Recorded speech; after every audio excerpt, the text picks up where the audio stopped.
Pijde seats devotees.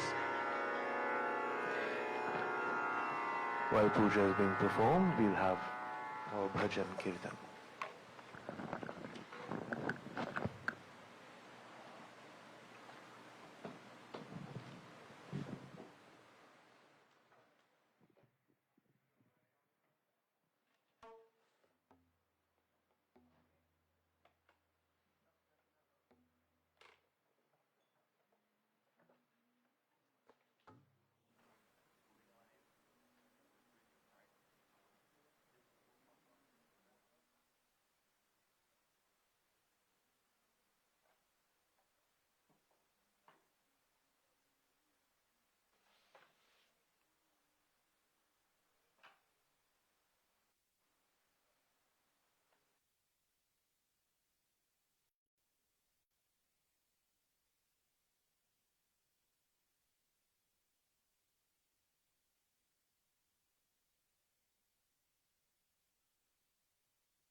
जासु हृदय आकार,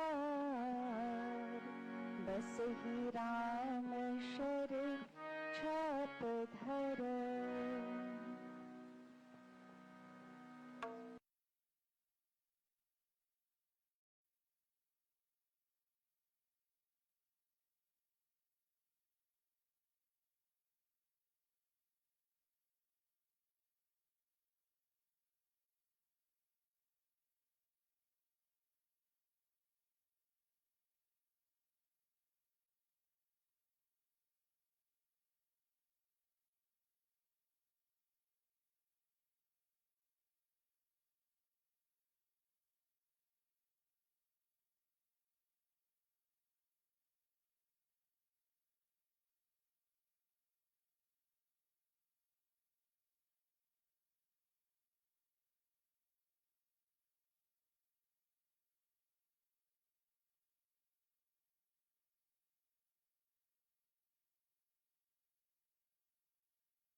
जगत उदाहरण कारण है, जगत उदाहरण कारण है। राम कृष्ण सनातन है, राम कृष्ण सनातन है। भव भय जलधि कारण है, भव भय जलधि कारण है।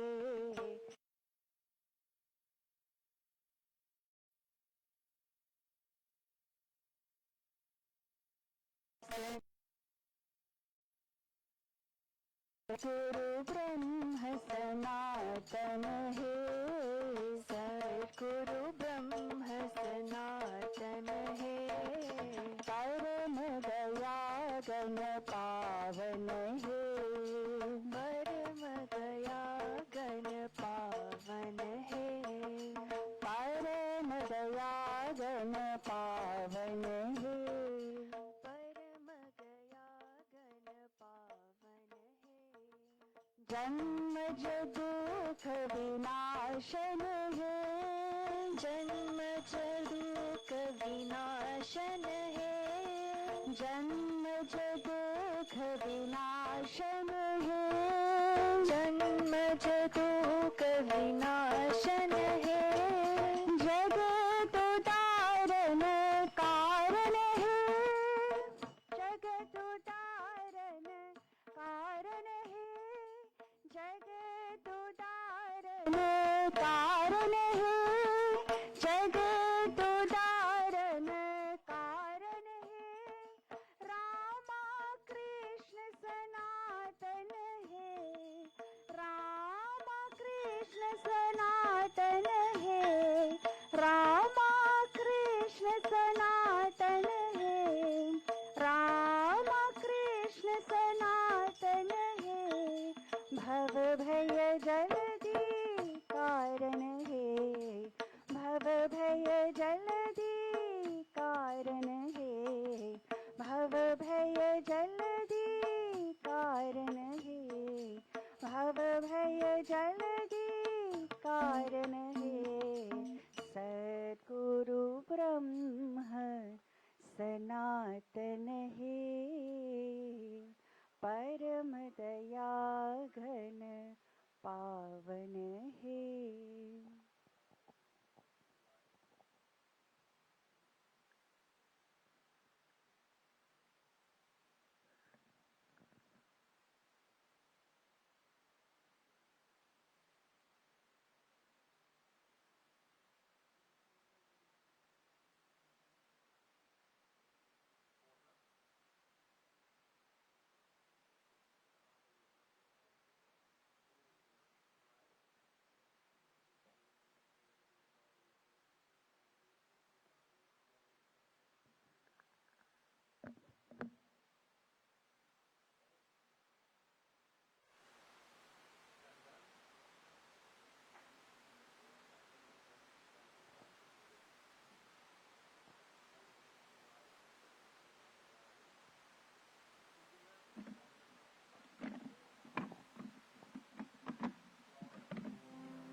जय जय गणपति, जय गणपति, जय गणेश, जय गणपति, जय जय जय जय गणपति, जय गणपति, जय गणेश, जय गणपति, जय जय गणपति विघ्न विनाशन हारे, गणपति विघ्न विनाशन हारे, गणपति विघ्न विनाशन हारे, गणपति विघ्न विनाशन हारे। जय जय गणपति, जय गणपति, जय गणेश, जय गणपति, जय जय जय जय गणपति, जय गणपति, जय गणेश, जय गणपति, जय जय।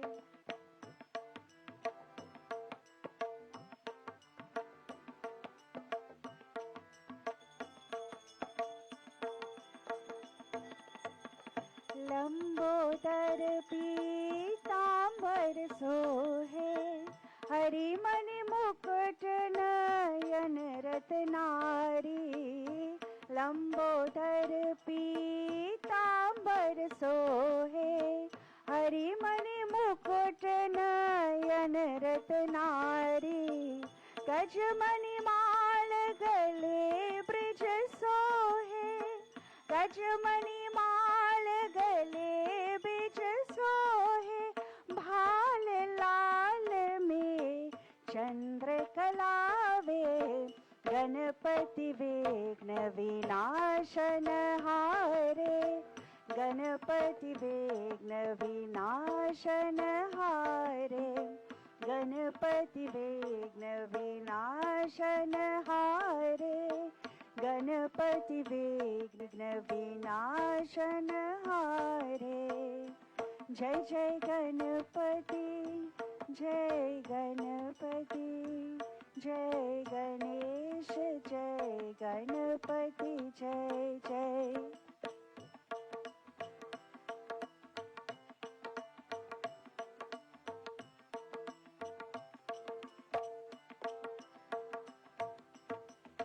मोदक लेत देत जननी जब, ठुमक चलत नूर झनकारी। मोदक लेत देत जननी जब, ठुमक चलत नूर झनकारी। रिधि सीढ़ी दो चमर दुलावत, रिधि सीढ़ी दो चमर दुलावत।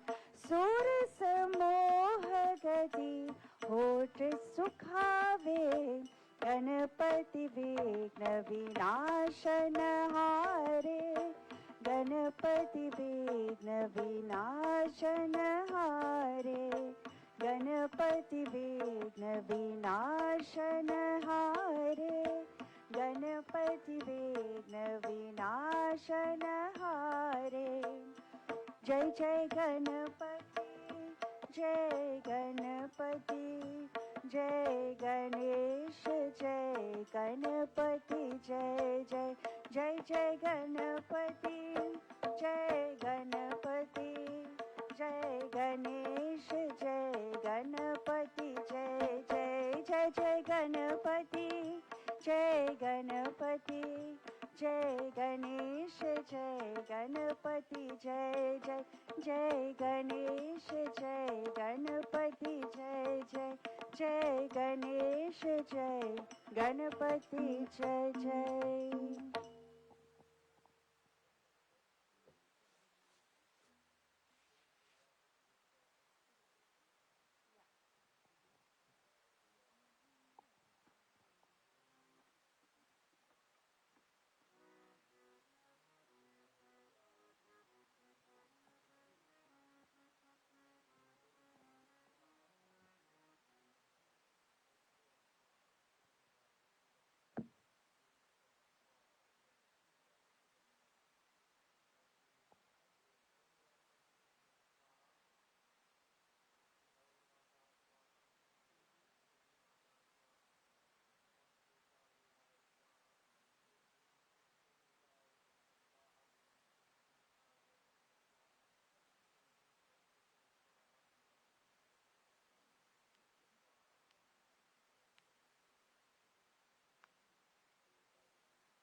बोले श्री उमापति महादेव की जय।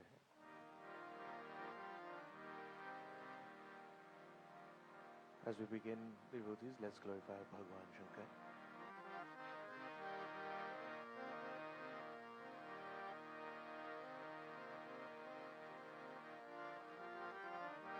हर शिव शंकर शशंख शेखर हर बम बम बम बोलो भवा भयंकर गिरिजा शंकर धिमी धिमी धिमी तक नर तन के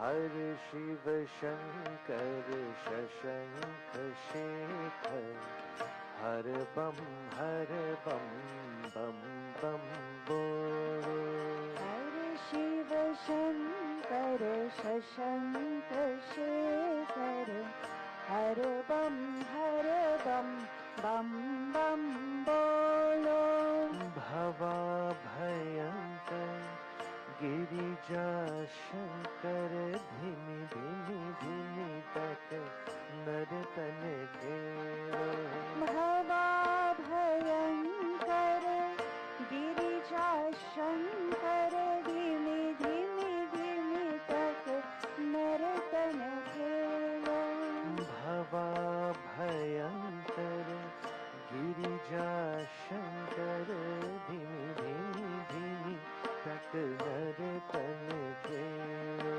भवा भयंकर गिरिजा शंकर धीमी धीमी धीमी तक नर तन खेलो हर शिव शंकर शशंख शेखर हर बम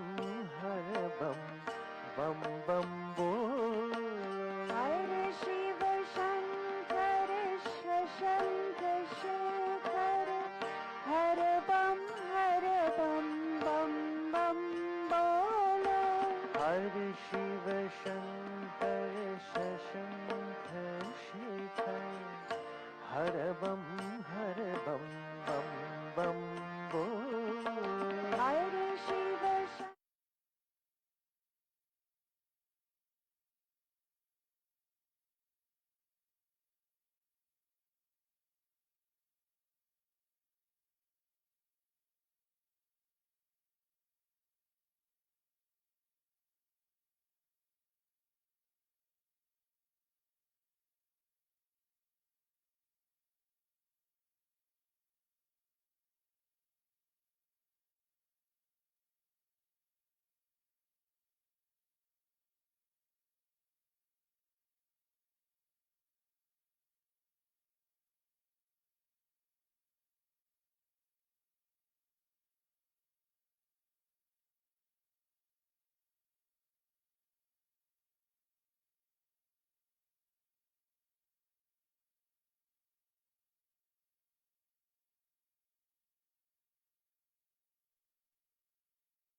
हर शिव शंकर शशंख शेखर हर बम बम बोलो हर शिव शंकर शशंख शेखर हर बम बम बम बोलो ओ भवा भयंकर गिरिजा शंकर धिमी धिमी धिमी तक नर तन गेलो भवा भयंकर गिरिजा शंकर धीमी धीमी धीमी तक नर तन खेलो ओ हर शिव शंकर शशंख शेखर हर बम बम बोलो हर शिव शंकर शशंख शेखर हर बम बम बोलो हर शिव शंकर शशंख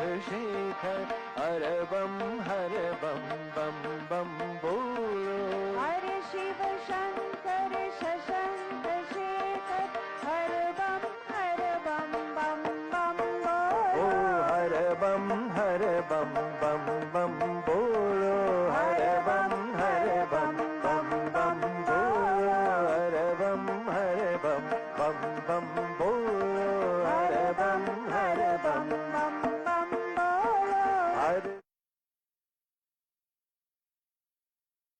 हर बम बम बम बोलो। हर शिव शंकर शशंक शेखर हर बम बम बम बोलो।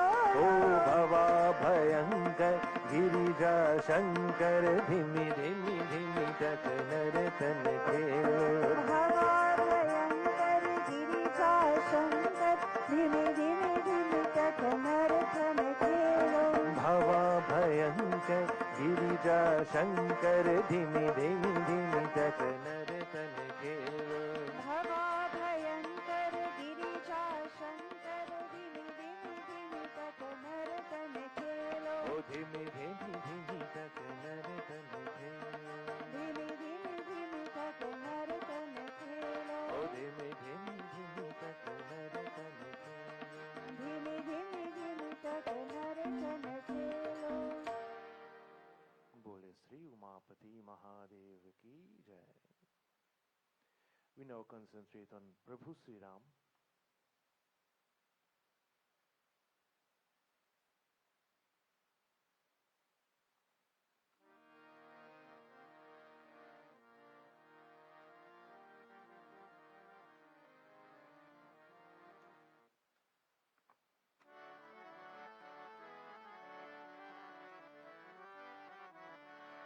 राम राम भज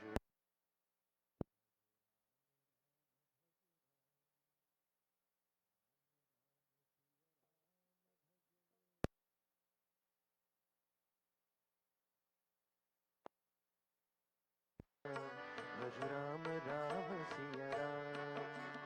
राम राम भज राम राम भज राम राम भज राम। राम राम सिया राम भज ले राम राम सिया राम। भज राम राम सिया राम भज राम राम सिया राम।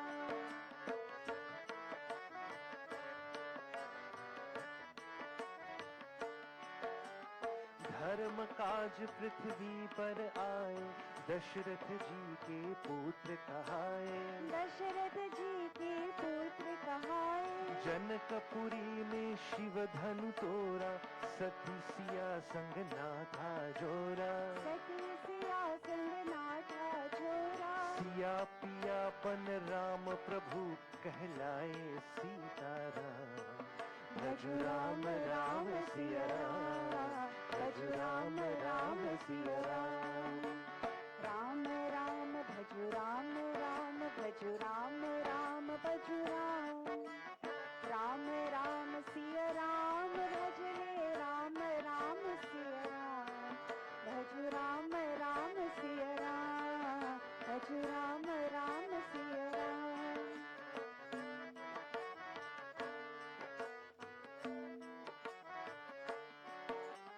पिता वचन के पालन हारे राजपात तज बन को सिधारे। राजपात तज बन को सिधारे। विश्वामित्र यज्ञ रखवारे सती अहिल्या तारन हारे। सती अहिल्या तारन हारे। पंचवती को बना दिया एक राज धर्म का धाम। भज राम राम सिया राम भज राम राम सिया राम। राम राम भज राम राम भज राम राम भज राम। राम राम सिया राम भज ले राम राम सिया राम। भज राम राम सिया राम भज Ram Ram Siya Ram.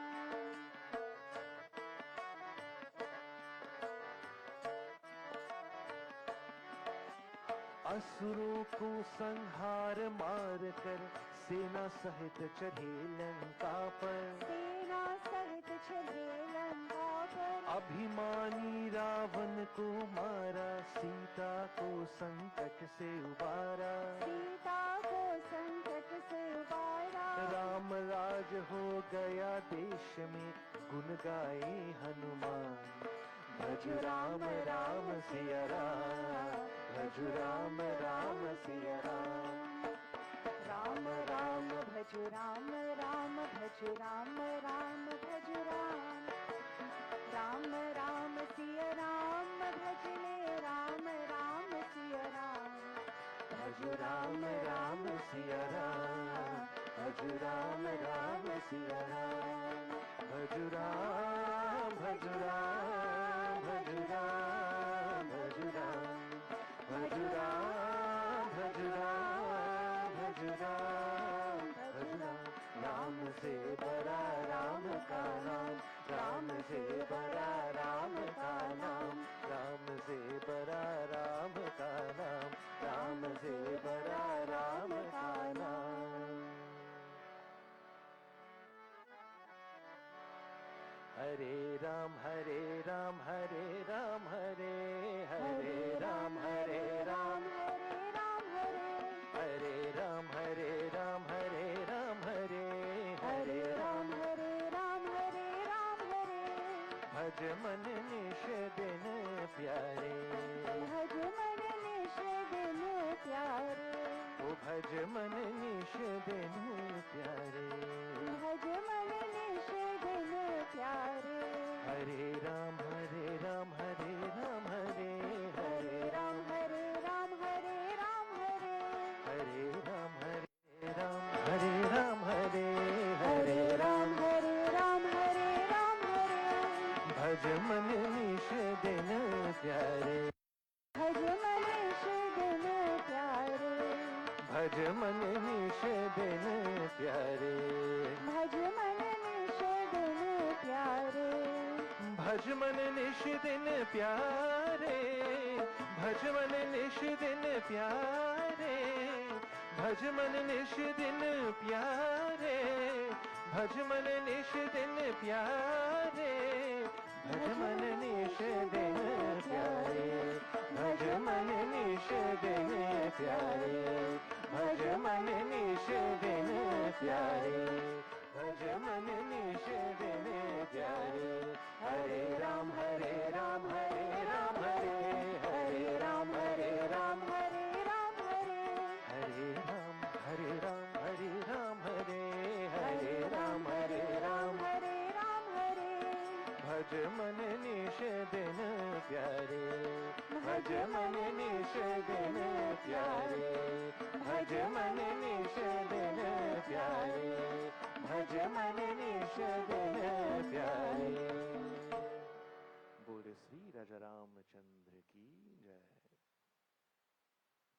Let's glorify Prabhu Sri Krishna before getting into this morning's Gita study.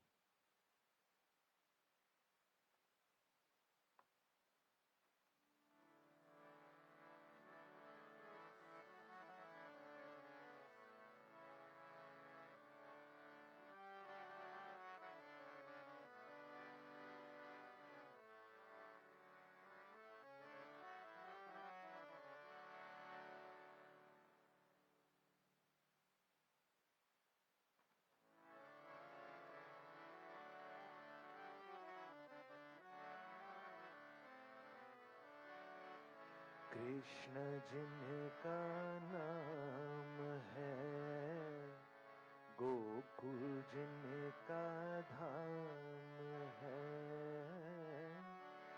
ऐसे श्री भगवान को ऐसे श्री भगवान को बारंबार प्रणाम है बारंबार प्रणाम है कृष्ण जिनका नाम है गोकुल जिनका धाम है ऐसे श्री भगवान को ऐसे श्री भगवान को बारंबार प्रणाम है बारंबार प्रणाम है यशोदा जिनकी नैया है नंद जी बापैया है यशोदा जिनकी नैया है नंद जी बापैया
ग्वाल बाल संग धेनु चढ़ायो, लूट लूट धरी माखन खायो, ग्वाल बाल संग धेनु चढ़ायो।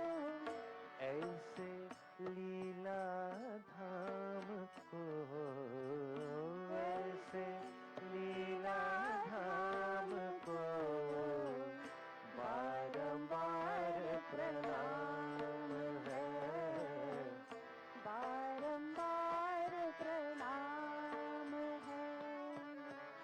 कृष्ण जिनका नाम है, गोकुल जिनका धाम है। ऐसे श्री भगवान को, ऐसे श्री भगवान को बारंबार प्रणाम है, बारंबार प्रणाम है। द्रुपद सुता को लाज बचायो, रहस्य गज को फंद चुरायो, द्रुपद सुता को लाज बचायो, रहस्य गज को फंद छुरायो। ऐसे कृपा धाम को, ऐसे कृपा धाम को बारंबार प्रणाम है, बारंबार प्रणाम है। कृष्ण जिनका नाम है, गोकुल जिनका धाम है। ऐसे श्री भगवान को, ऐसे श्री भगवान को बारंबार प्रणाम है, बारंबार प्रणाम है, बारंबार प्रणाम है। बोले श्री प्रभु श्री कृष्ण चंद्र की जय।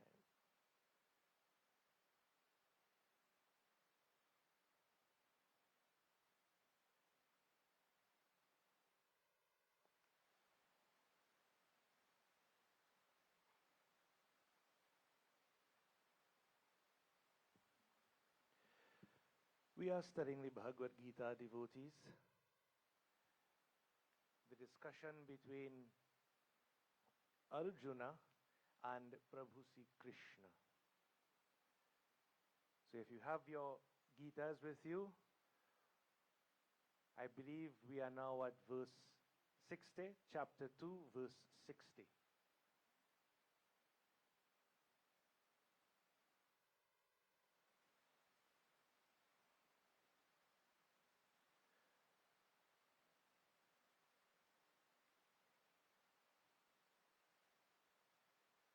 Before we begin, today is a special day, so I don't know if it's today. Chandresh, your birthday is today? Today. How old?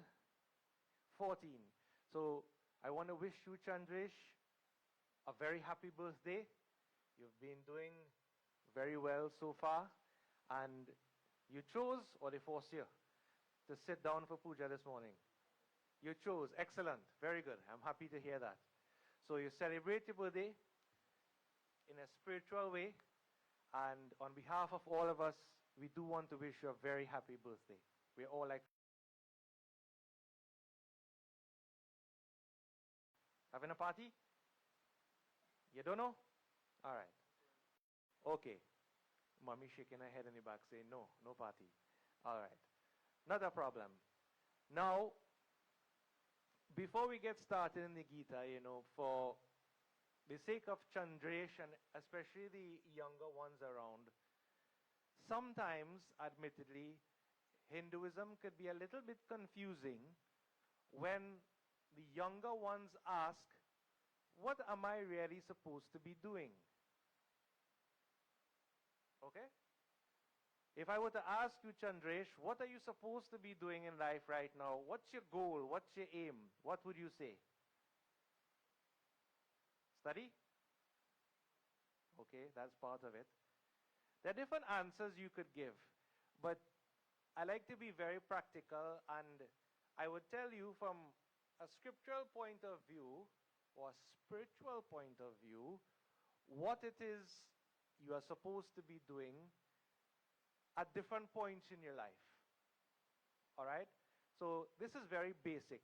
Sometimes when I speak, I talk about death, I talk about spirituality, I talk about you, the individual. It is very difficult with an audience of different ages and positions in life to cater to everybody. The Gita is meant for those of us who have some life experience. All right? And by that I mean the householder, those who are married, living the worldly life, those who are even older than that, and getting to the very old where you're starting to pull away from the world a little bit, whether you have a choice or not. Okay? Now, let's take it back to the basics. Very, very basic. I'm going to tell you 3 things. Just 3 things. This is before we get into the Gita, okay? And this is what you should know. So the question in your mind is, you find yourself alive as a human being, and you want to know, well, what is this all about? What am I supposed to do? Well, the first thing you would think is that, well, I'm supposed to survive. Yes. And after survival, then I am supposed to make myself happy? Is that what I'm supposed to do? So how many of you think so? That is what you're supposed to do. I am supposed to use my life to make myself happy, in whichever way you define that happiness. All right, yeah. Remember, I'm not here to judge you, tell you what is right or wrong. It's good for you to figure out for yourself what you think. Because sometimes if these things are not pointed out to you, you don't reflect on it at all. You're so busy in the rat race of life. You know rat race? Like little rats running around trying to get food. Rat, running to bite. And as the saying goes, even if you win at the rat race of life, you're still a rat. Understand what that means? So is that what it is? Is that what it is? So Chandresh, everybody, 3 things. But 3 not so simple things. First thing, according to Sanatana Dharma, what's the goal of life? The goal. Now you listen to this and tell me if it makes sense to you. If it makes sense to you, take it. If it doesn't make sense to you, reject it. That's fine. But just keep it in mind. Remember, my approach, I'm not here to tell you what to believe. Okay? I'm here to present the knowledge of the sages, the wisdom, and it's up to you now to think about and take it if it makes sense to you. If someone asks you to believe what they're saying without any question, I would run away. That is not my approach. Okay? And it is not the Hindu way. All right. First thing, in Sanatana Dharma, there are 4 goals in human life. 4 goals. What are they? They are known as Dharma, Artha, Kama, and Moksha. Dharma means ethical values. Doing the right thing. That is Dharma. We all have an innate sense of what is right and what is wrong. We all know it, but we all don't do it. Sometimes we do wrong things and we know we're doing wrong things. We very well know. Young children, old people, middle-aged people, you very well know. But there is this Dharma, that's number 1. Number 2, there is Artha. What does Artha means? You need things to live. You need money, you need clothes, you need a place to stay, shelter, you need food, not so? Those are material things, Artha. The third thing is called Kama. Kama means pleasure or psychological desires. We say we want things to make us happy, right? You want in a relationship. Why? Well, because hopefully it will make you happy. Doesn't always work out like that, right? But karma. These are what we call psychological values. And there is a fourth one. You might think, okay, that's all. Let's be good and let's enjoy. Isn't it? But Sanatana Dharma says no. There is a fourth one which is called moksha. What is moksha? Moksha is what I would translate to be spiritual values. Moksha means freedom. Aha. So you hear freedom and you go, but wait, hold on. I'm not in jail. Am I trapped? It's a good question to ask yourself. Are you trapped or are you free? Now you're free to move around, yes. No one has locked you up. But are you mentally free? And are you free from the deep fears inside of you? So what are you afraid of? Everybody, devotees, we are all afraid of not getting what we want and losing what we have. And the ultimate fear is, for most people, fear of death, abhinivesh. We don't want to lose this life that we have. So the question the sages put to us is this: is this all life is? Do we eat and drink and make merry? And as the saying goes, when you die, you bury. Well, we don't bury, we burn, right? But it doesn't rhyme, so I wouldn't use that. Is that what life is? So how many of you think that is what life is? I am a person, I am born, I enjoy, and I die. That's it. I'm just here to enjoy. Raise your hand, let me see. Okay. Now some people believe that. They are materialists. There is no God, there is no spirit, there is nothing else. The only meaning to life is just this. If you believe that, as I said, no problem. That is your belief. Fine. Sages with wisdom, Sanatana Dharma, over the years, we say no. We say no. You are not who you think you are. What do I mean by that? You, the individual, you think you are a person. Not so? So your earliest memory is of what? A little baby, maybe? And your earliest memory of being a person, you want things, you want food, you want comfort, and then you grow older and you just start running around doing what the world tells you. Not so? Trying to be happy. And you think that is what you are. But the sages have found, devotees, that if you dig deep down inside, very deep, subtle, at the subtle level, you realize that you are not this body alone, you are not the mind alone, but you are a deeper awareness that is not localized just to your body. It is actually everywhere, that one consciousness spirit. You see, if I ask you, we say spirituality, right? What does spirituality mean? Anybody knows? The word is spirituality. Stuff of the spirit. Okay, so then what is spirit? This harmonium here is solid, physical, not so? Is this spirit? Well, the answer is both yes and no. Underlying it is spirit. Underlying you is spirit, but it is not a tangible thing that you can see. Spirit, devotees, or consciousness or awareness is that which sees. Now, I wouldn't go into any intellectual sort of thing, get into Advaita Vedanta. I'm just putting it to you. These are the 4 goals of life. So if someone were to ask you, what is your goal in life? Is it to be rich? Well, you could be rich, but then you'll die and leave everything behind. And the more you have, devotees, is the more worries you have. You ever see rich people? Then they have to put up a big wall. They get security cameras. Family always trying to steal money from them. People always want something from you. You buy a nice car. Nice originally, the car starts to shut down. Then you have to maintain it. You need to put gas. It starts to get old. You have to go and fix things. Anything you grasp onto in this world, devotees, it doesn't come with only pleasure. It comes with a burden, a weight. Dukkha. This bell, if I pick it up, it's nice. I say, oh, this bell is nice. But from the time I lift the bell up, it's not only with physical things. You think you get a husband, you're happy.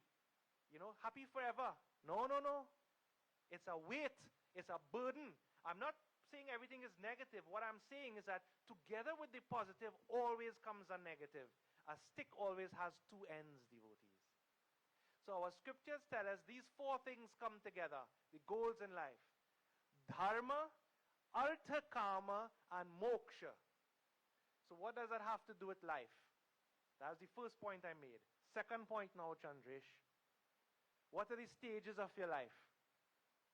So they are called ashrams. An ashram, what's an ashram? A place where you go to develop spiritually, right? So according to Sanatan Dharma, in your life, you have 4 ashrams. Strange you should call it an ashram, but it's meant, the key there, it's meant for spiritual development. From 0 years up to about 25 years, it's called Brahmacharya ashram. That stage is the student stage. So there, you study, you get the dharma. You learn what is right, what is wrong. Not so? Because imagine if nobody taught you what is right and what is wrong, you end up running after money, and then what happens? You become a criminal. You think that is all. No respect for humanity, no respect to life. You're running after wealth and women, as the word goes. You know, 2 W's. I mean men too, right? But by wealth and women is from a man's perspective. Take it from the female perspective as well. Material things. If you have no dharma, then it will lead to your ruin. So in brahmacharya, you learn dharma first. Not so? Right. So parents, when you have children, what is your responsibility? Not only to feed them, get them fat and buy an iPad. What's your responsibility as a parent? Brahmacharya, dharma. To teach your children dharma. Understand me? Up to roughly 25 years. Of course, it changes a little bit, right? Now, after that, the next stage is known as stage 2, Grihastha Ashram.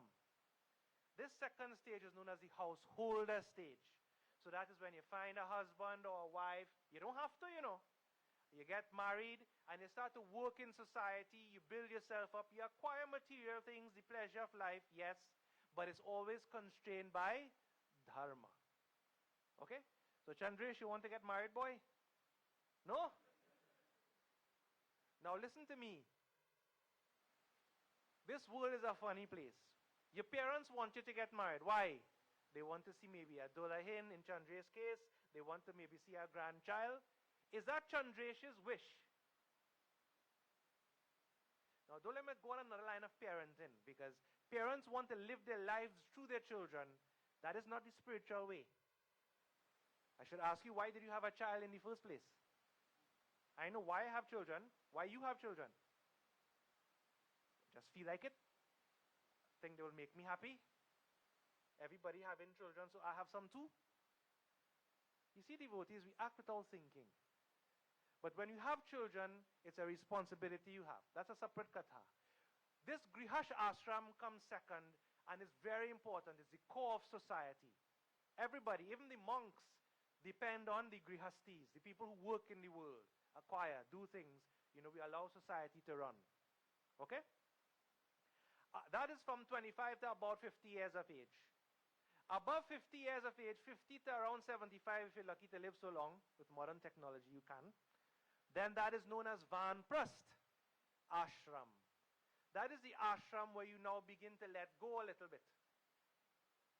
You know what I mean by let go? At that age, especially in the US, other places, developed countries, people now looking for the second wife, second husband, third wife, third husband, looking to build a new company, looking to do this, that, and the other. More material things.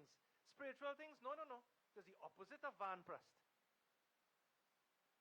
And then from 75 years-ish onward, it's known as sannyas, renunciation. You don't mean you go in the forest and live, you know. It means mentally you give up all of these things, realizing you can't take these things with you. Life is temporary. No matter how much you hold on. You ever see anybody burying or they're burning themselves, hugging up to all of the money, hugging up the bank account, hugging up the house, hugging up the car? No. Why not? You can't carry it with you, can you? Make sense? So we have these 4 ashrams, these 4 stages in life. Now some people, what do you think would happen if you're supposed to be a brahmacharya and you decide to get married? Well, it might work for some people, but in general, you're jumping the gun because you're not mature enough as yet. You're not mature enough to control yourself, to control your feelings, to control your emotions. Okay? Is this clear with everybody? All right. So you understand the second point, the 4 stages of life? So now let me see. How many of you are in Brahmacharya? Brahmacharya ashram. Raise your hand. I should put my hand down. Brahmacharya, 25 years-ish and below. In the student stage, you're supposed to be in school studying and whatnot. You finish your studies, all right, good. So you know what you have to do. How many of you are grihastis in grihas ashram? So you're a householder in a relationship, or not in a relationship, but you're working, you're building up yourself, you're looking to start a family maybe. Let me see. So I am a grihasti, right? We are grihastis, all right.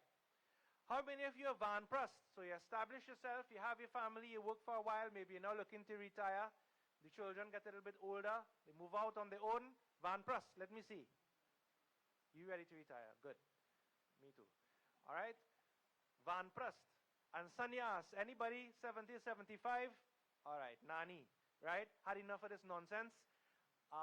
You respect everybody, do what you have to do, you're there for family, but you withdraw mentally from the world because you realize there's no permanent happiness to this. Sannyas. Good?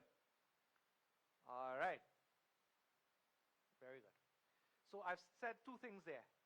Everybody with me? I'll give you a quiz afterward. Adi, you want a quiz after? You know professors like to give quiz. I wouldn't give you a quiz, but I might. Because you see, how would I know that you know?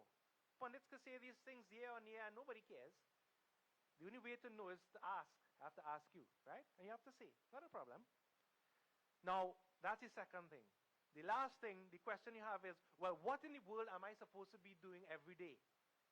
Just wait for Taylor Swift's next album to come out? You know, Taylor Swift will get married finally, and, Taylor Swift doesn't have you to study, You have your life to live. Taylor Swift has her life. People have their own lives. Yes, you appreciate people and the music, but that is your life. I'm amazed, devotees, at how people obsess over the life of others.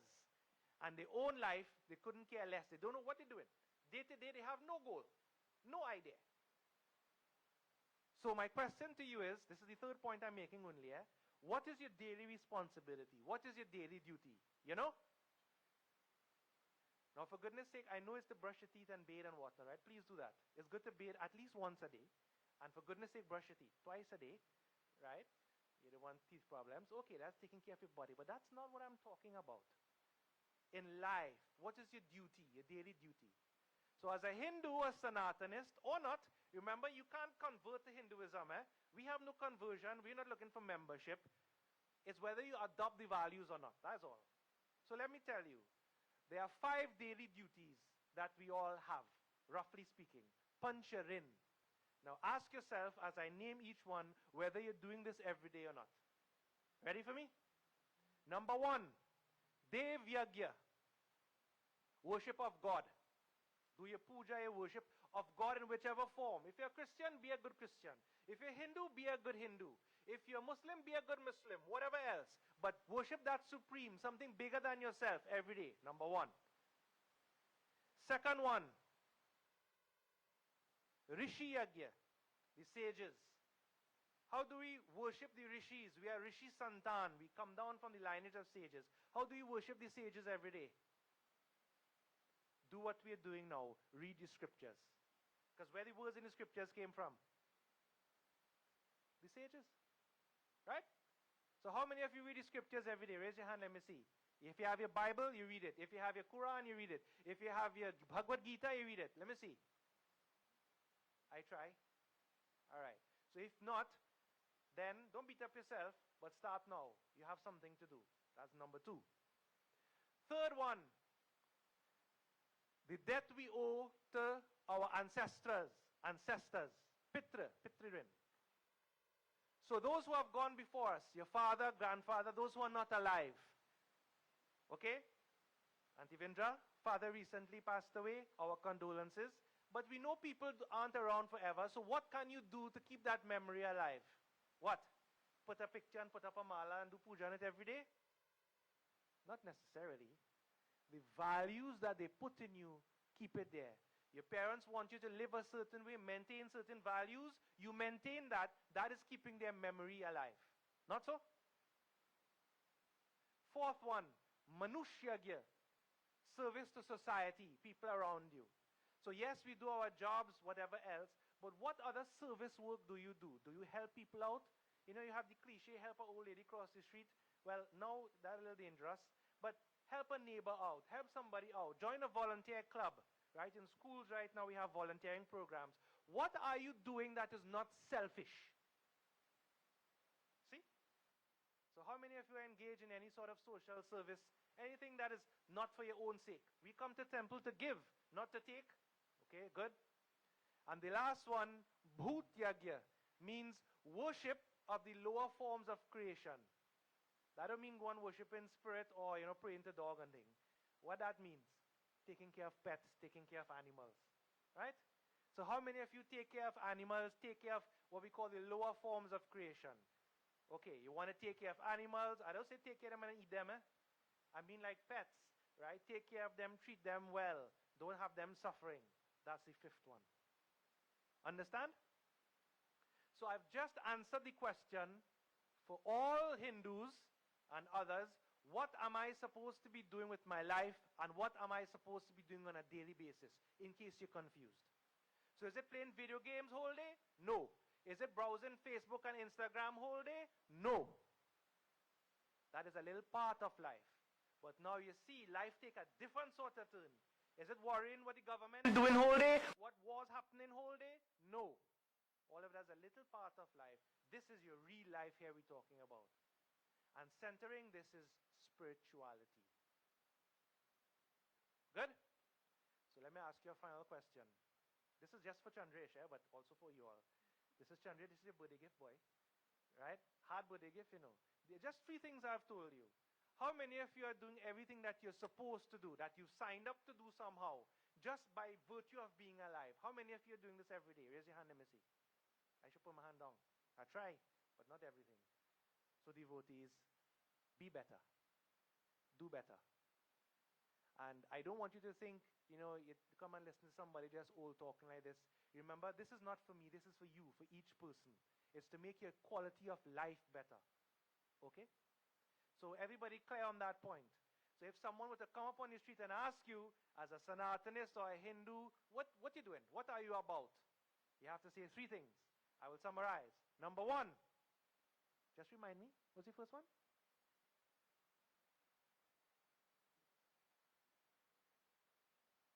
The four goals of life. Dharma, Arth, Kam, and Moksha. That's the first one. It's a trick, I'm saying 1, 2, 3, but each one we have subcategories, right? That's the first one. Second one, the stages of life. What stage are you in?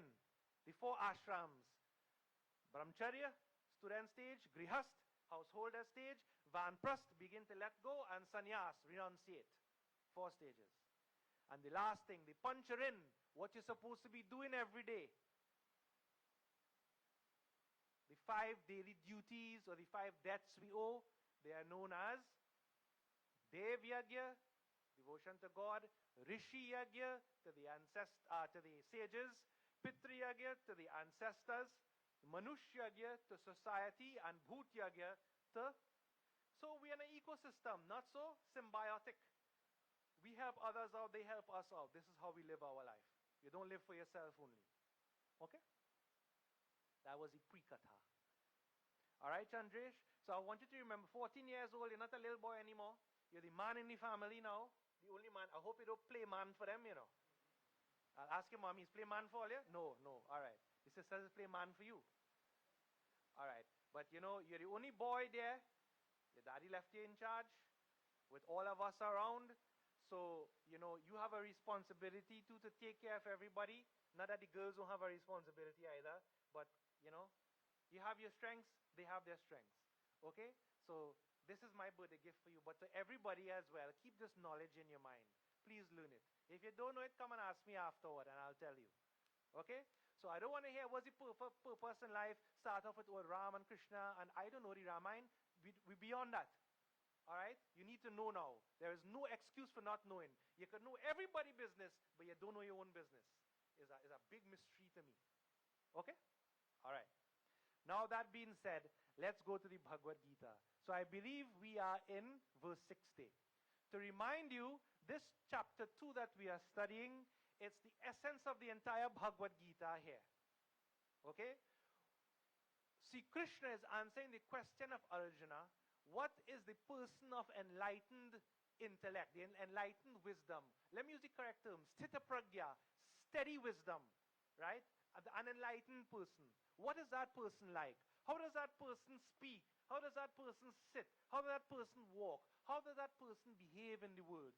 We are looking at the ideal devotees. What are we aspiring to? Okay?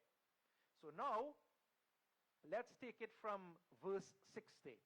What I will do, and I'm starting a new procedure today, I will chant the Gita verse 60. I will ask one of the young ones to just read it for me. So today I don't want to put anybody on the spot. We have Vaishnavi and Vindi. Afterward, Adi and company and Reshma and company and Chandresh. You all will have a chance. You could read, right? All I need you to do is just read from the Gita, read the translation for me.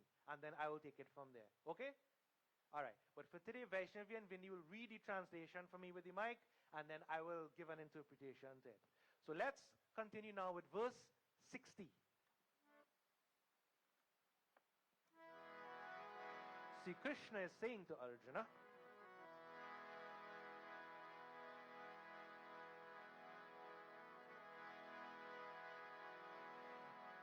Yatato hyapi kaunteya purushasya vipaschitah indriyani pramathini haranti prasabham manaha. We'll have the translation of this verse. Turbulent by nature, the senses not free from attachment, even of a wise man, who is practicing self-control, forcibly carry away his mind, Arjuna. Let's also do verse 61. So Krishna continues to say, Tani sarvani sanyama yukta asita matpara vashehi yasendriyani tasya pragya pratishtita. So the one devoted to attainment of stabilized mind must first gain full control over his sensory organs and sit with an equanimous attitude, investing his thoughts into me, because only the devotee whose organs are in his control can achieve this stability of mind. Bole Sri Krishna Chandra ki. Now devotees, see, Krishna is saying, verse 60, your senses are so strong and turbulent, O son of Kunti, they can forcibly carry away your mind. Even a person who you think practices self-control, who has this discrimination, the senses are very easy to distract a person. What does this mean? So let's recap. What are your senses? Your sense of sight. Secondly, sense of hearing, sense of smell, sense of touch. 5 senses we have. See, Krishna is saying these senses behave as though they have a power of their own. So, you smell the food is cooking in the kitchen. You could try to pray or concentrate how much you want, but you're smelling it. And the senses pull you away. The senses pull the mind away. So remember the analogy I used of the horses and the chariot? So you have 5 horses on a chariot. The 5 horses represent the senses. The reins represent the mind. If this one horse, which is the sense of smell, say tugs in one direction, what happens to the mind? Your mind is pulled away. Right? So I use various examples. A young boy, he see a nice girl walking past, he could be doing what? The sense of sight pulls him. The sense of smell, when you smell food. Okay, sense of touch, when you feel nice things, you feel comfortable. Right? Sense of taste as well, you want to taste nice things. So the senses, devotees, pull the mind away in all sorts of different directions. And not only that, it is so difficult to control. Even people who have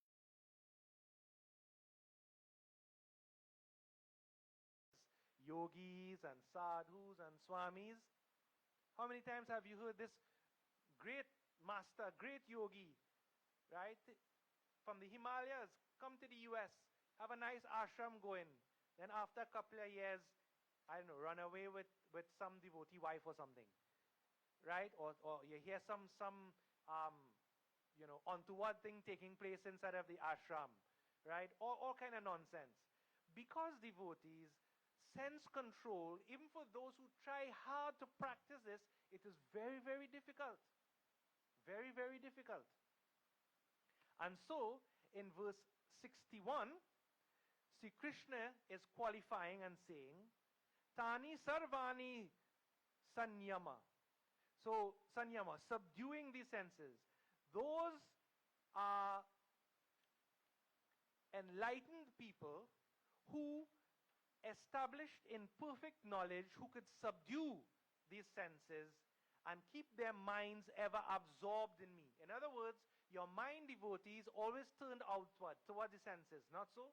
But when your mind is turned inward, meaning focused on the inside, to yourself, your awareness, right, the Supreme Spirit, then that person is exhibiting enlightened behavior. That's a check. Such a person has perfect knowledge, who subdues the senses. Now, let me make a technical point here, which is this. Do you think the solution really is to stifle your senses? Stifle it down? This is not what is meant by subdue here, right? To push it down. So you try to restrain it. You know what happens if you do that? If my wife has doubles, I'm going to use doubles, right? Because doubles is a Trini thing. You have doubles home, and I say, look, I have diabetes, I no longer eat doubles. I can say that for one day. And I try to subdue it. The doubles smelling good, but I say, no, I have control. I'm not going to eat the doubles. Bet you the next day or 2 days after, an intense longing for doubles will come up in me. I'll dream doubles in the night, right? I start tasting doubles just like that. And bet you me, well, if I was in Trinidad, I go out the road and I buy 5 doubles one time. I used to eat about 5. Now I can make about 3 or 2 only, right? Akash, how many doubles you eat, boy? 3? All right, right. So 3 is kind of the standard, right? I used to make 5, in one sitting. I'm getting older now. But you understand what I'm saying? You try to suppress it, and it comes back out at you with a vengeance. So suppression of the senses is not the key. You're saying, but Pandit, what you're saying is contradictory. You're just saying, Sri Krishna is saying, you have to keep your senses under control, but then on the other hand, you're saying, look, the senses, don't suppress it because you will lose that battle. So what is the answer? Anybody wants to venture an answer? Devotees. With sense and mind control, the answer is very simple. You do not try to control the senses and the mind. You stop the mind and senses from controlling you. Let me say that again. You do not try to suppress and control the senses and the mind. You stop the senses and the mind from controlling you. So there is a way to do this in practice, Yes, let it go. Be aware that your senses craving for things, right? Let me use the food example. You're craving doubles. You want to eat bad. But, you sit with it sometime and look at the craving, and initially, okay, take a little bit. Take a little bite. Instead of eating 3 doubles, eat 1, right? So you give that satisfaction, you get that satisfaction there a little bit, but you don't go overboard. And then as you continue to practice, now you question and you start to put some distance between those senses pulling you and your mind. You see, devotees, the solution to desire and these senses is not giving it more. So you might think, okay, I have desires. Why isn't the solution just trying to fulfill all of them?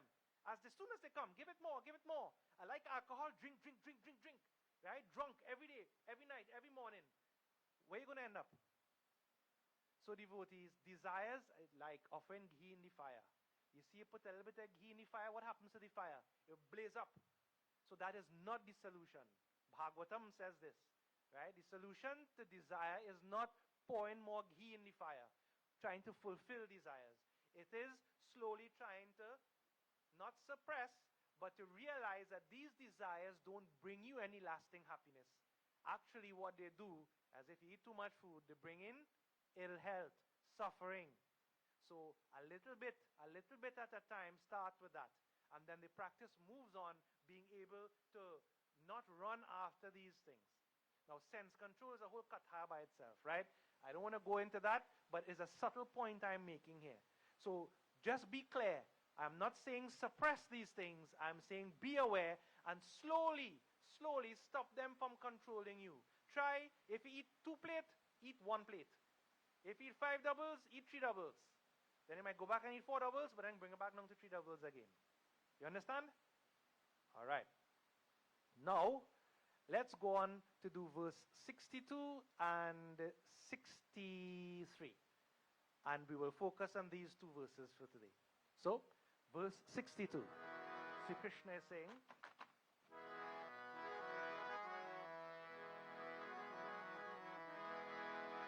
Dhyayato Vishayan Punsa Sangastishu Pajayate Sangat Sanjayate Kama Kama Krodho Bhijayate. The man dwelling on sense objects develops attachment for them. From attachment springs up desire, and from desire unfulfilled ensues anger. Verse 63. Krodhat bhavati sammoha sammohat smriti vibhramaha smriti bhranshad buddhi nasho buddhi nashat pranashyati. The anger leads to stupidity, and stupidity causes confused memory. A confused memory destroys the wisdom. When the wisdom is destroyed, the man goes astray and he becomes a fallen one. Bole Sri Krishna Chandra ki Jai. Now, devotees, you may read different translations in the Gitas that you have, okay? But don't worry, we'll make these things clear.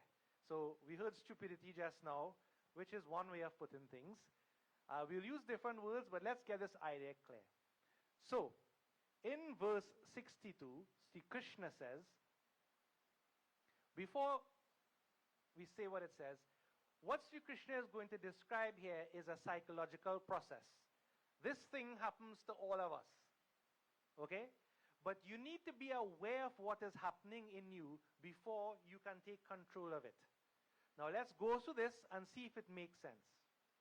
Let's go through step by step. Sri Krishna says, Dhyayato Vishvan Punsaha. While contemplating on these objects of the senses, things you like to see, things you like to hear, to smell, to taste, to touch, a person develops attachment to them, sangha. You get attached to them. From this attachment, next step, it leads to desire, kamaha. You want more of it. Not so? Like an addict, you want more. You get a shot of the drug and you say, okay, I want some more of this. Desire. From desire arises anger. So imagine you want it so bad, but you don't get it. Then what happens? You get angry. We all know what it is to be angry. Right?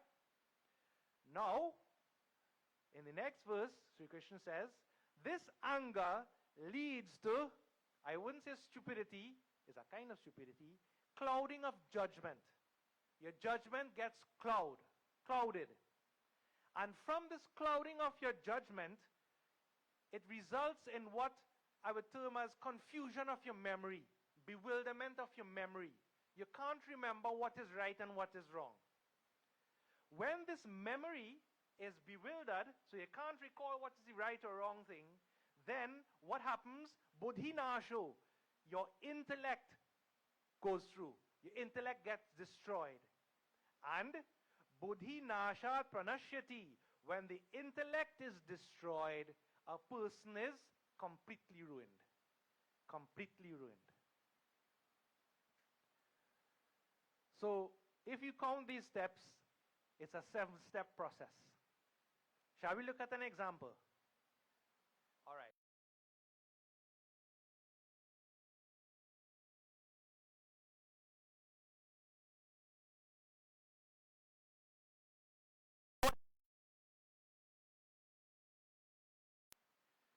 before I tell you, let me give you an example, a little story.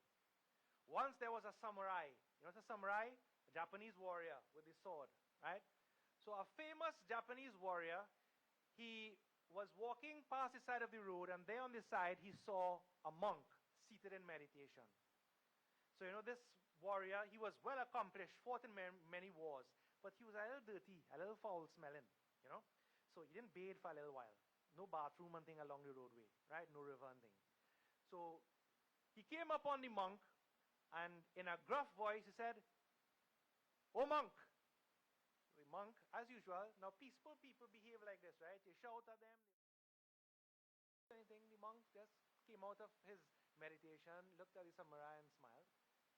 Samurai said, "Monk, I want you to teach me about heaven and hell." The monk said, "You sure?" Now the monk wasn't Trini, right? I am saying that in Trini. You sure, boy? The samurai said, "Yes, right now I want you to teach me about heaven and hell." Monk said, "Okay." Then the monk said to the samurai, "Listen, you foul-smelling bastard. You didn't bathe for so long and you want me to teach you how I could teach you in this nasty, nasty condition that you have. Why don't you go away from here?" Hearing this, the samurai became angry. Immediately angry. What is this monk telling me? And he pulled out his sword. He pulled out the sword and rushed towards the monk. And the monk just went like this. Right? The monk went like this. "That, my son, is hell." The samurai heard that and he froze right there. The words of the monk struck him. This is hell? Immediately he calmed down, dropped the sword down. Compassion overwhelmed him. This monk is teaching me a lesson. He bowed down before the monk and said, "Monk, I'm so sorry. Please, I really want to know. Teach me. Be my teacher. Have compassion on me. I'm grateful to you." And the monk said, "This is heaven." So, what is hell? People are afraid of dying and going to hell and going different places and things happening to them. Also, people want to go heaven, right? Everybody wants to go heaven, but everybody doing everything to go to hell. So, heaven, you want to go and enjoy. Hell. According to this monk, what is heaven and hell? It is a state of mind. But what is hell? Anger. Anger is hell. Chanyak said that. Chanyak Niti. Anger is hell. So we're saying one of the worst things you could do is to get angry. I should qualify that, eh? You could get angry. But what I said before, don't let anger control you. You could get angry, but it's what you do with it is important. So what Sri Krishna is saying here, I wouldn't talk about heaven. I'm using this story here to tell you what is hell. The monk taught the samurai, hell is when you fly off the hook, you get angry. So what is the process? The process, Sri Krishna said, number one, when you contemplate on these things of the senses, it leads to attachment. Okay? So what is attachment? I like to drink alcohol, and my favorite one is what? Guinness. So Guinness.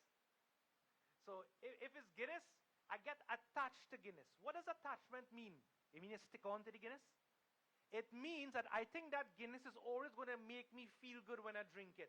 So attachment means when I drink that, it's going to make me happy. I get a taste of happiness. And so I am attached to it.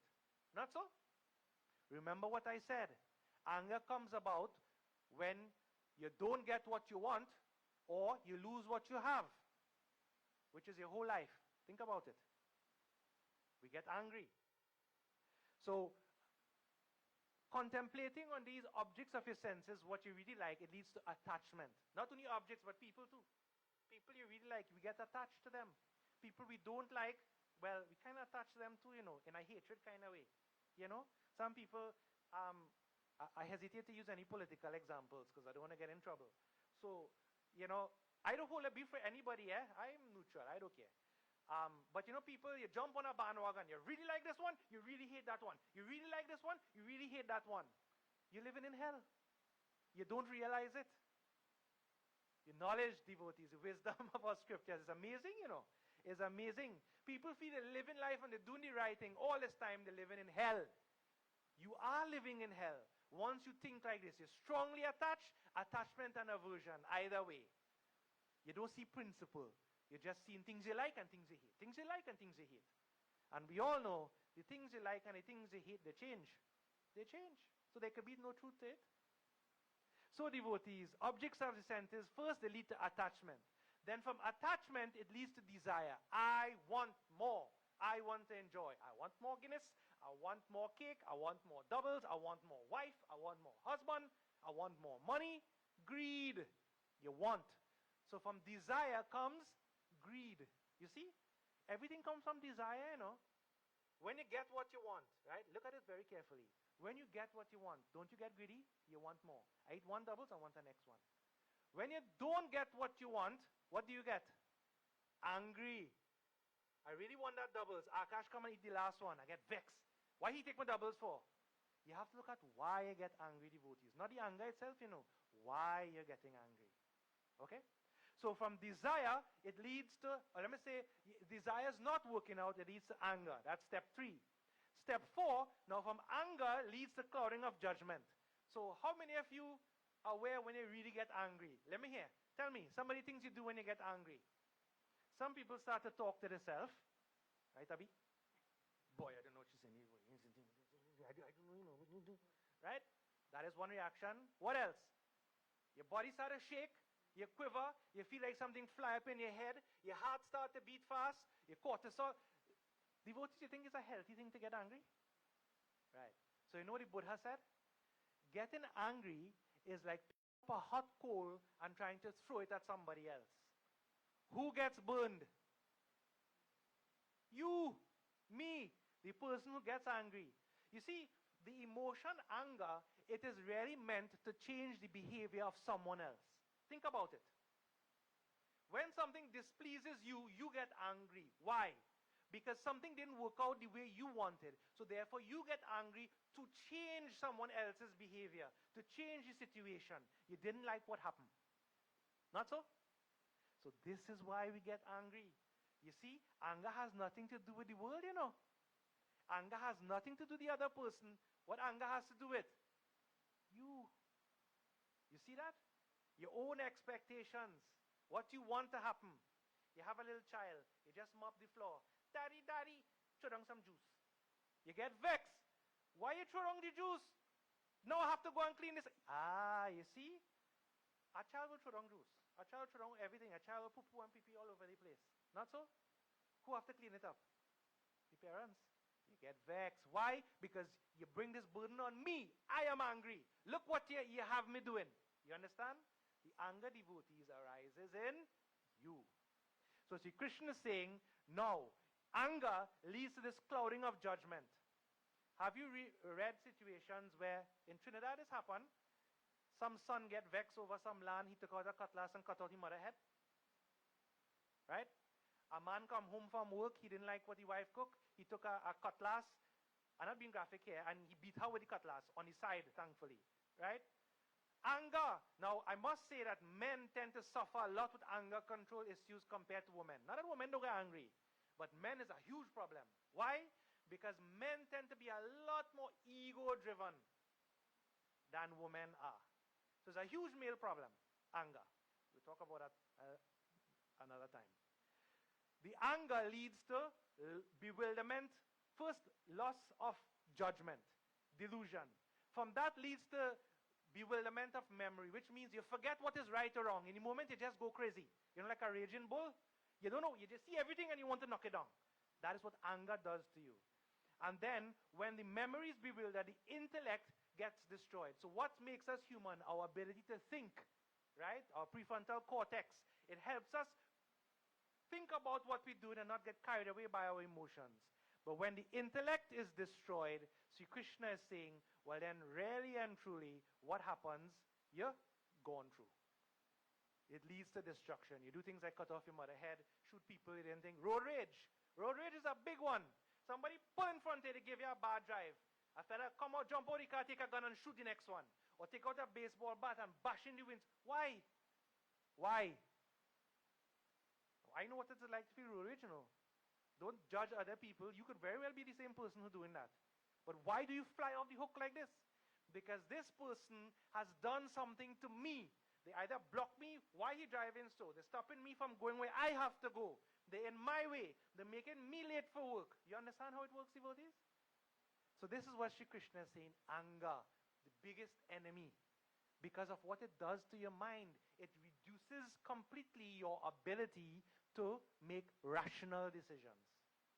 Anger. So, what to do, what to do. What to do, what to do. So you say, Pandit, nice. You're probably thinking all these Pandit and them, they come and say, don't get angry, don't do this, don't do that. But you know, nobody telling us how.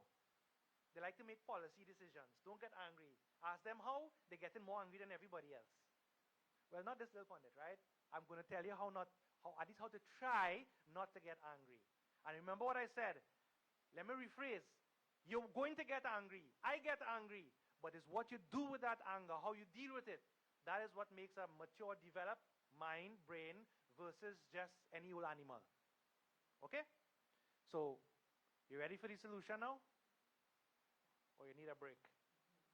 Sometimes in class I have to ask, you need a bathroom break? You need to go? Because everybody, due to online, Facebook and whatever, your attention span is short like a scroll. 2 seconds. 2 seconds. 2 seconds. We don't understand what these things are doing to our minds, I take off all social media from my phone and whatnot. I still have it there. I'll go on and use it. But night and day, lie down in your bed 3 hours, go on scrolling. You're destroying your attention capacity. Don't listen to what the little Baba is saying. Wait for a psychologist to put out a book, go spend money, go do a course, and then you realize that, and then you go back and end up in the same position again. Alright? But we see it, devotees, we teach students at university, come right down. Everybody, all times. If I take away everybody's phone here for a week, people like on drugs, they're jumpy, you don't know what to do with yourself. Not so? You see, if you have anxiety, if you have depression, if you're suffering from mental health issues, give yourself a break from your phone for a day or two. See what it feels like. Go back on it, or delete it and put it back. I am digressing. But this is a little pet peeve here. I am seeing what it is doing. It is moving people away from spirituality, making you more ego-centered. People like what I have, and also it's reducing your attention span, right? So that's why broadcasting, fellas, I like to see people in the temple. Right now I've seen camera and other kind of thing.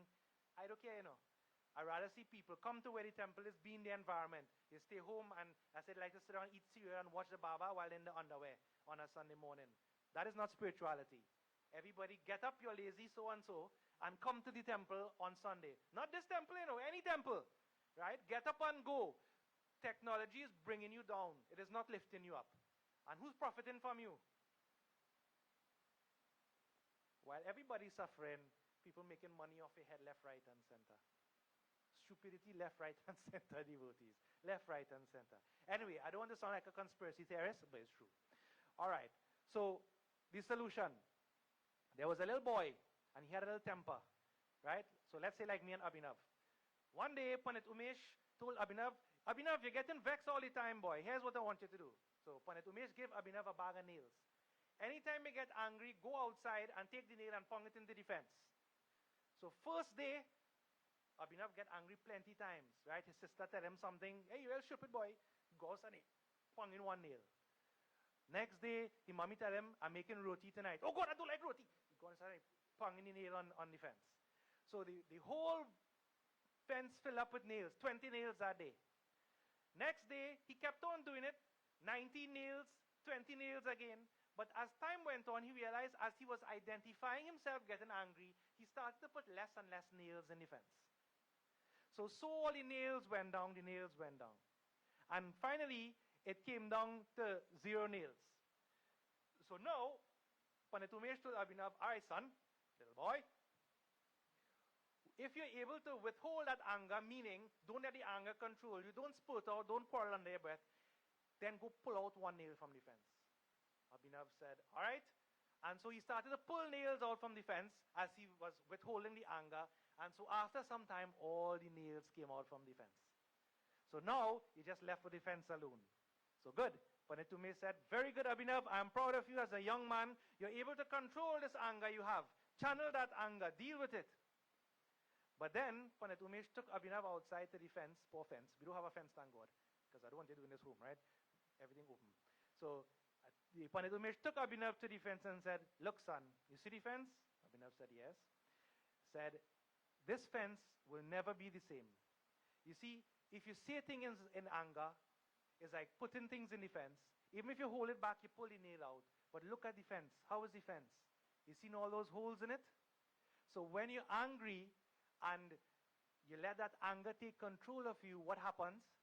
It always leaves a scar. It leaves little holes on the fence. You see? So when you take action on this anger that you have, okay, it's always going to, leave a hurt in somebody. So you could hurt somebody and say, oh God, look, I'm sorry. But what sorry do? What's he saying? Sorry, any pack of curry? What is it? That's what you will say. Sorry, can't buy a pack of curry? All right, that's my wife saying. All right? But sorry after the fact is just expressing something. If I slap you down, can you already get slapped? Who was it that get slapped again? It was Will Smith and nobody sue me. I just tell you what happened. And Chris Rock, right? So afterward, sorry, I didn't mean to do whatever. But you went and the anger in the moment, slap is slap, right? A shot arrow, a spoken word. Once it leaves your mouth or leaves your hand, could you take it back? No. So this is why anger, you have to be so very careful, okay? So let's come to the solution now, devotees. What is the solution to this anger? So the Pandit now going to tell you what to do.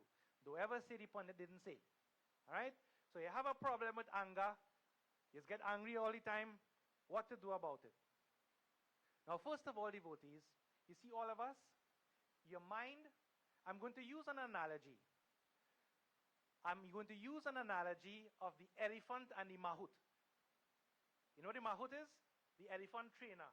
So you've seen elephants walking around, right? And normally they have a trainer with them with a long kind of pole, moving the elephant along. It's strange because you see a big elephant and you see a little man with a little pole, and wherever he moves the pole, the elephant going, right? Or riding on top of the elephant, right? Now this analogy is an analogy for you, each person. Your mind is like the elephant and the mahout. Let me explain how. There are two parts to your mind. I'm explaining it simply, right? There are more parts, but let's take it simply. There's one part of your mind which is the intellect. That's like the mahout. It controls the elephant, tell the elephant what to do. And there is the lower mind, which is, your whole wanting mind, right? I want this, I want it now. That is the lower part of your mind. That's like the elephant. Which one is bigger? Right. So suppose Pandit Umesh decide, I want to get skinny and be healthy, right? And I want to drink not jamba juice. What are you drinking now? Matcha, no. All right, whatever, right? Give me something now, always drink all these kind of things. What are you drinking to be healthy now? Seaweed, protein shake, not Guinness, eh? Protein shake. You're drinking, Pandit Umesh want to drink protein shake. All right. Let me use another example because I like protein shake. Suppose I decide I want to get up and exercise every morning, right? So from tomorrow morning, I'm going to start. Tomorrow morning, I get up and I do a nice exercise. I feel good. The next morning, time for me to get up, the alarm go off. Beep, beep, beep, beep. The place cold, right? I have feeling to get up like that. But my mind saying, come on. Same mind, your mind saying, come on. You said you're going to get up and exercise every day. This is good for you. You remember how good you feel yesterday? Yes. Same mind saying, all right, let's go. Your mind says no. I say no. I'm not doing that. You know what? You make the decision to exercise, you go. And I go into sleep. And I hug up my blanket and my pillow and I continue to sleep. Elephant and mahout. Which one is the elephant? Which one is the mahout? The elephant is the one that's saying, come on, you promised to go. You make the decision. It's the decision maker. Right? That's the mahout. The elephant is the bigger one, the strong one, the powerful one. I didn't say I was doing this. I want to sleep and this is what I'm doing. If you want to go, you go. I'm not moving. Not so, devotees. This is how our mind is. Okay, so this is the elephant and the mahout, right? Now the question is, how does the mahout get the elephant to behave? How does the elephant get the mahout to do what he wants? How? Anybody has the answer? Take a guess. It's straightforward, It's not rocket science here. How? I want to train my mind to obey me, to listen to me. How do I do it? What does the mahout do with the elephant? Train, practice, train the elephant. Big elephant, if the first day tell the elephant do it, the elephant wouldn't do it. But throughout time with training and various techniques, the mahout is able to control that big elephant. Come here, the elephant will come here. Go there and sit down. Don't eat now, eat now. The elephant will do it. Not so? Right. You see, devotees, all these spiritual methods we have, prayer, devotion, contemplation, all these things, you know what we're doing? That in itself is not being enlightened, you know. That is the mahout training the elephant. This is why I say, some of us have a discipline. You come temple every Sunday. You can't miss it. You come because this is training that you have. You want to keep that training. But modern day, you come one day, you don't come 2 weeks, then 3 weeks you go on a holiday. Back and forth, flighty. There's no discipline. No discipline whatsoever. Therefore, the mind is untrained. Understand what I'm saying? So the principle behind this is like the mahout and the elephant. So now, finally, we come to anger. How? I want you to remember this technique. There are 3 R's. 3 R's, the letter R. First R, recognize. Second R, reduce. And the third R, remove. Remember that? All right. So somebody give me an example of getting angry, and I will apply it for you. Anybody? Give me an example that really bothers you. What bothers you right now? What gets you angry? I wouldn't ask my wife because the answer will be me. So, anybody? We have sadhus. Nobody here get angry? Oh my God. Well, you're good because I get angry, you know. You're much better than me. All right. When people don't clean up themselves, after themselves in the kitchen, that's one for me too, sometimes. All right. Suppose you walk in the kitchen and you tell the husband, father, child, who? Pick a person. Your smaller brother. Your younger brother just went and cooked something there. Say, make some potato, hash brown or something. Eat and leave everything outside, including the pack of hash brown. Right? Everything remain outside. First thing that happens, what happens? Recognize. You get angry. Something fly up in your head. Right? My God. What is going on? He do this again. Immediately, what happens is you recognize that anger is welling up within you. Now, don't take this lightly, devotees. Many people don't even know when they're getting angry. You see this ability to recognize what's happening inside of you?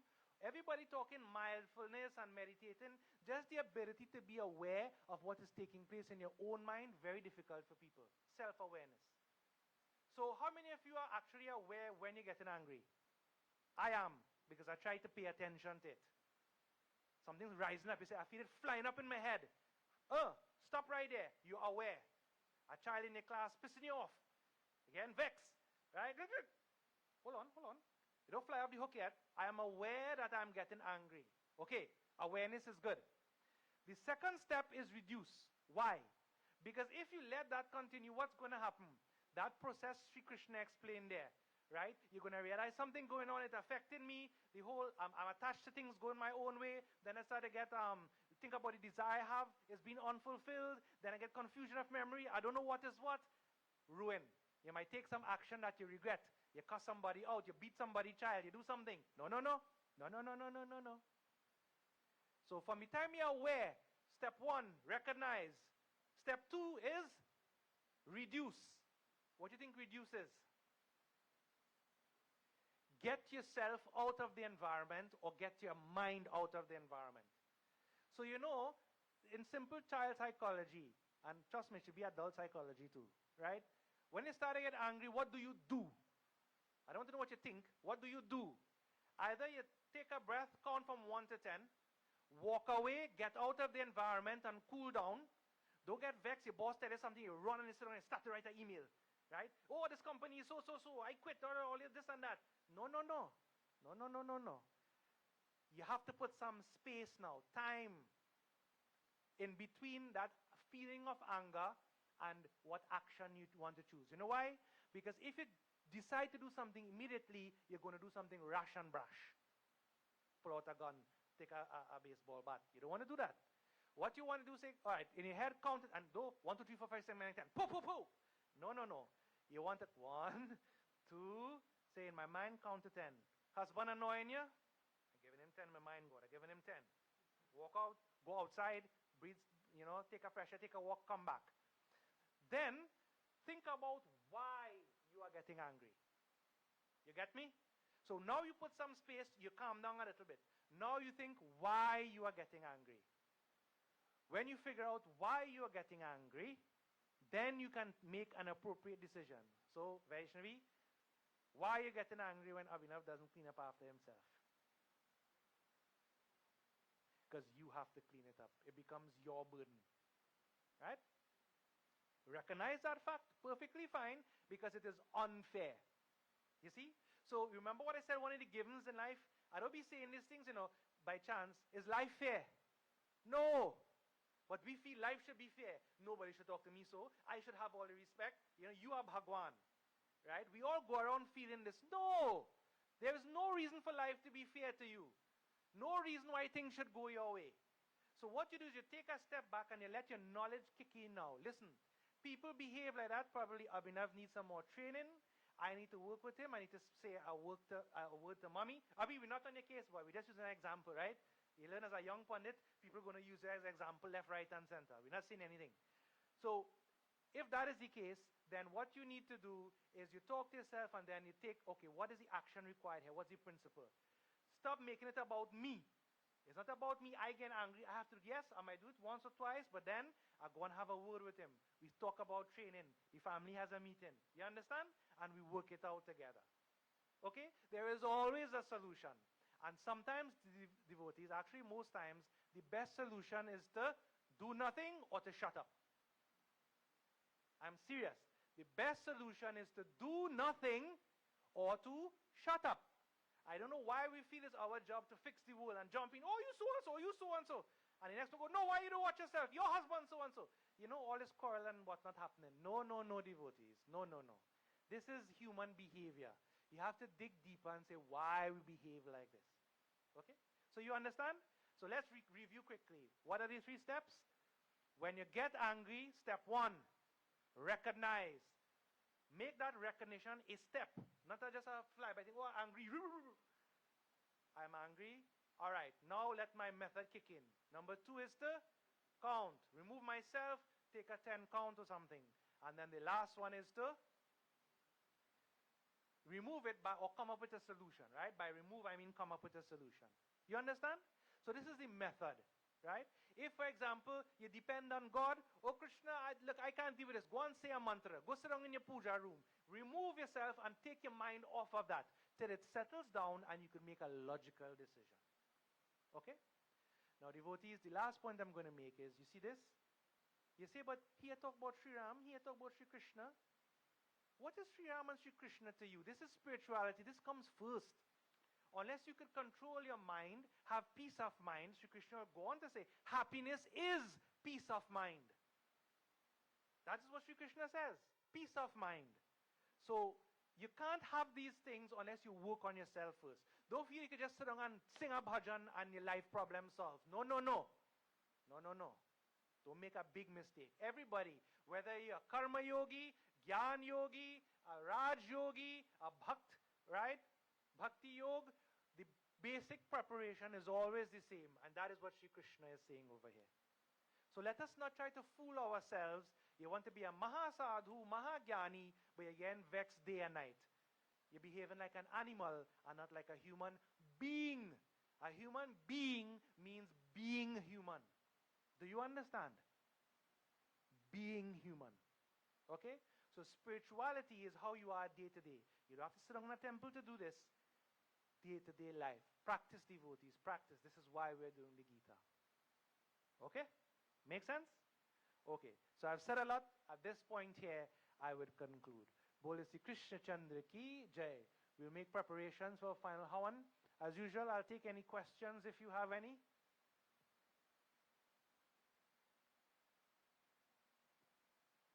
As As I like to say, you understand everything perfectly or you don't understand anything at all. But once you're in between of a relative intellect, there will always be questions and doubts. Those you must try to remove. So I know some of you don't want to ask maybe publicly. That's okay. Just remember, when you ask a question, it's for the benefit of all. Right? And there are different types of questions as well. You can ask me a question for the benefit of everybody, the highest type of question. You could also ask a question to test me out. Let me test the Baba out. I want to put him in a position. So I want to ask him a technical question. And the last question is, you want to cause confusion. The third type of question, the lowest kind, is asking a question to cause confusion. You know what I mean by that?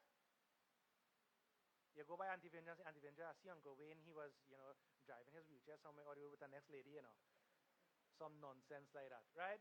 That is creating confusion. Not so? So you have to look at it, ask yourself why you're asking that question. Okay? So anyway, if there are no questions, perfectly fine. Keep them in mind or come and ask me either, especially the younger ones. If you have questions, come and ask me, right? Ask your parents and whatnot too, but come and ask the Baba too. Okay? All right. We ready for final Hawan? You mix up everything, put the thali down on the ground, you offer a little bit each time.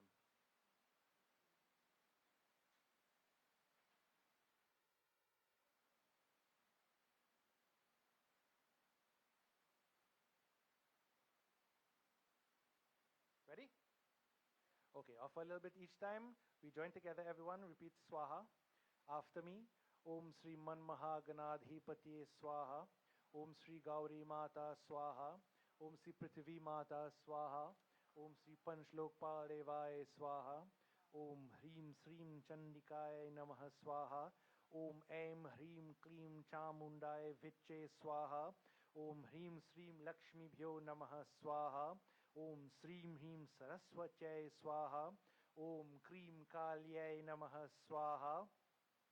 Om Sri Tara Devi Swaha. Om Sri Tripura Sundari Devi Swaha. Om Sri Bhuvaneshwari Devi Swaha. Om Sri Tripura Bhairavi Devi Swaha. Om Sri Chinnamasta Devi Swaha.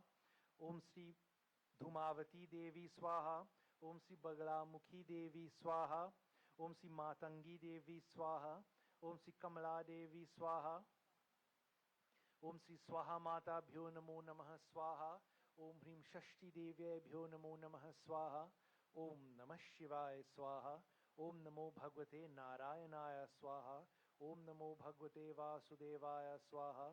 Om Sri Sita Ramachandraya Bhyo Namo Namaha Swaha. Om Sri Radha Krishnaya Bhyo Namo Namaha Swaha. Om Sri Hum Hanumate Namaha Swaha. Om Sri Aditya Devaya Swaha. Om Sri Chandra Devaya Swaha. Om Sri Mangal Devaya Swaha. Om Sri Buddha Devaya Swaha. Om Sri Brihaspati Devaya Swaha. Om Sri Shukra Devaya Swaha. Om Sri Shani Devaya Swaha. Om Sri Rahave Namaha Swaha. Om Sri Ketave Namaha Swaha. Om Sri Agindevaya Swaha. Om Sri Ishtadevaya Swaha. Om Sri Kuldevaya Swaha. Om Sri Asthandevaya Swaha. Om Sri Vastudevaya Swaha. Om Sarvadevata Sarvadevi Bhyo Namo Namaha Swaha.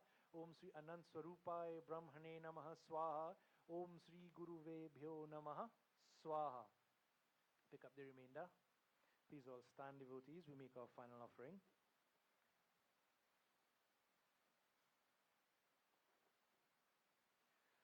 Om Purnamidah Purnamidam Purnat Purnam Udachyate Purnasya Purnamadaya Purnameva Vashishyate.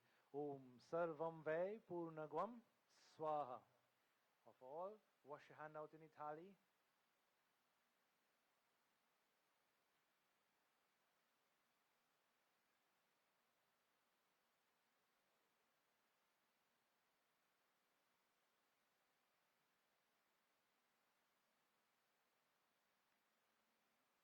We will join together now in our final arati. As usual, you will come up for your vibhuti. Bring the ashes to me, right?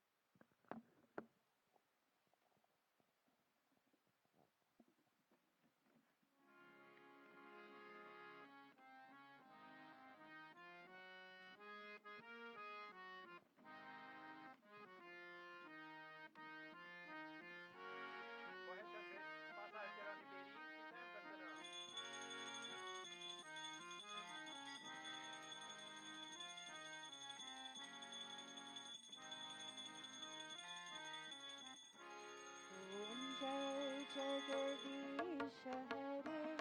स्वामी जय जगदीश हरे। भक्त जनों के संकट, दास जनों के संकट क्षण में दूर करे। ओम जय जगदीश हरे। जो ध्यावे फल पावे, दुख बिन से मन का। स्वामी दुख बिन से मन का। सुख संपत्ति घर आवे, सुख संपत्ति घर आवे, कष्ट मिटे तन का। ओम जय जगदीश हरे। मात पिता तुम मेरे, शरण गहो किसकी। स्वामी शरण गहो किसकी। तुम बिन और न दूजा, तुम बिन और न दूजा, आश करो जिसकी। ओम जय जगदीश हरे। तुम पूरन परमात्मा, तुम अंतर्यामी। स्वामी तुम अंतर्यामी। पार ब्रह्म परमेश्वर, पार ब्रह्म परमेश्वर, तुम सबके स्वामी। ओम जय जगदीश हरे। तुम करुणा के सागर, तुम पालन करता। स्वामी तुम पालन करता। दीन दयालु कृपालु, दीन दयालु कृपालु, कृपा करो भरता। ओम जय जगदीश हरे।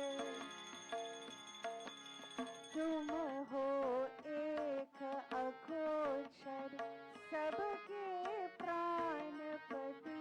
स्वामी सबके प्राणपति। किस विधि मिलो दया में, किस विधि मिलो दया में, तुमको मैं कुमति। ओम जय जगदीश हरे। दीन बंधु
join together in closing prayer.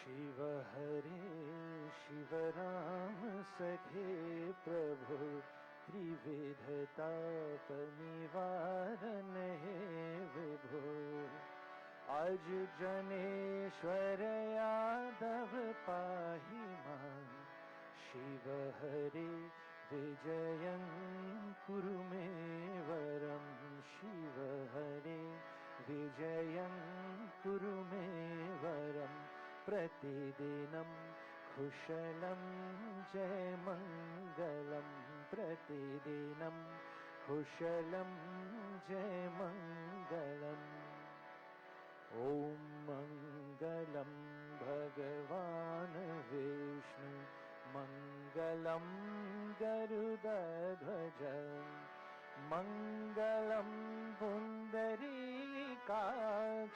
मङ्गलायतनो हरे मङ्गलं भगवान् विष्णु मङ्गलं गरुडध्वज मङ्गलं गरुडध्वज मङ्गलं गरुडध्वज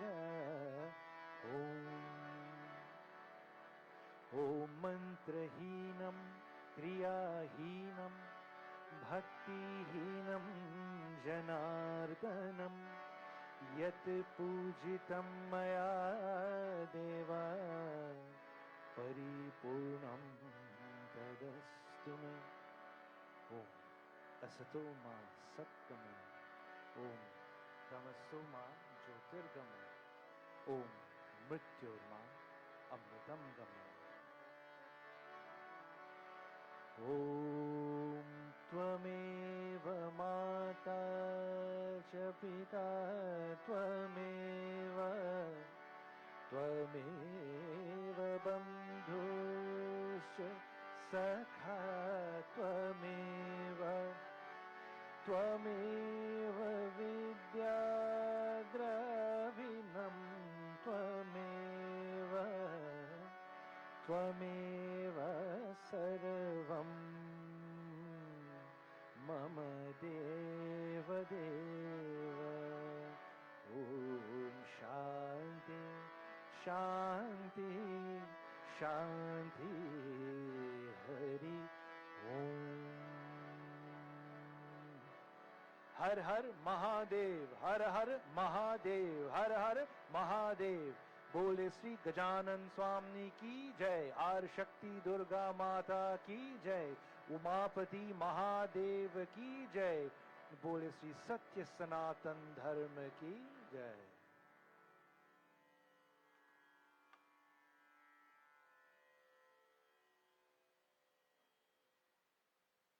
offer the flowers offer everything and bow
right, Sitaram, y'all.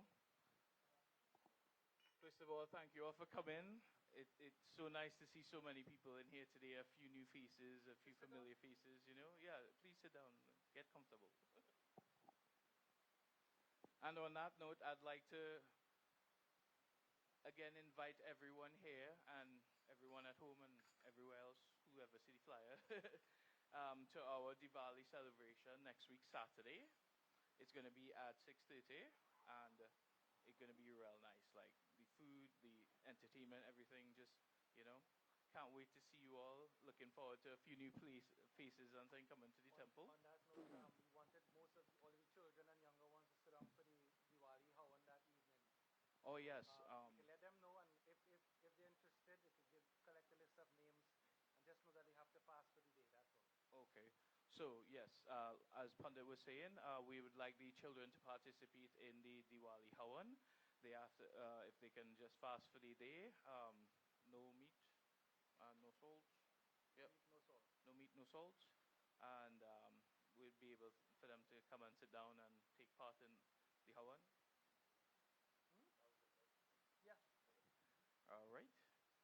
And also, we have the Diwali sweets on sale. I have the flyers here. You have all the prices and whatnot.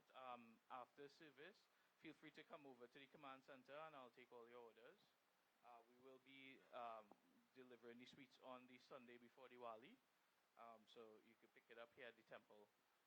For those of you who live further than Ocala, we will allow a special concession for you to pick up the sweets on Diwali night. So just talk to me and we'll arrange over there.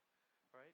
And again on the Diwali program, we want everyone in the